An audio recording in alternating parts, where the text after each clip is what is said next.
তো এটা বেসিক্যালি আমার একটা স্টুডেন্টের মেল ব্যাচের স্টুডেন্টের জন্মদিন সেলিব্রেশন হচ্ছে, ছোটো করে আমরা করেছি, ওকে কিছু জানানো হয়নি এটা। তো দেখা যাক ওর রিয়াকশনটা কীরকম হলো, তোমরাও দেখতে থাকো।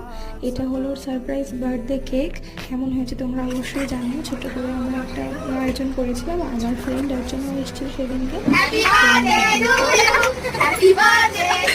Happy birthday dear Bulti Rani, happy birthday to you. कैसा लगा हमारा मजा? बहुत अच्छा, मैं बताता हूं। আর সানডে হচ্ছে আমাদের বাড়িতে ননভেজটা আমরা তুলি না, আমরা ননভেজ খাই না, ভেজ খাই। তো সেই কারণে আমরা সেই দিনকে কোনো রকম ননভেজের কোনো আইটেম রাখিনি, আইসক্রিম কোল্ড ড্রিঙ্ক এই সমস্ত দিয়েই আমাদের সেদিনকে পার্টিটা কমপ্লিট হয়েছে। ছোটো করে সেলিব্রেশনটা হয়েছিল, এই যে আমাদের কোল্ড ড্রিঙ্ক পার্টি হচ্ছে। লুকিয়ে লুকিয়ে সবাই ভিডিও ক্লিপ দিচ্ছিলাম একটু একটু করে, কেউ কারোর মুখ দেখাবে না, যে সবাই সবার হাত দিয়ে মুখ ঢেকে আছে।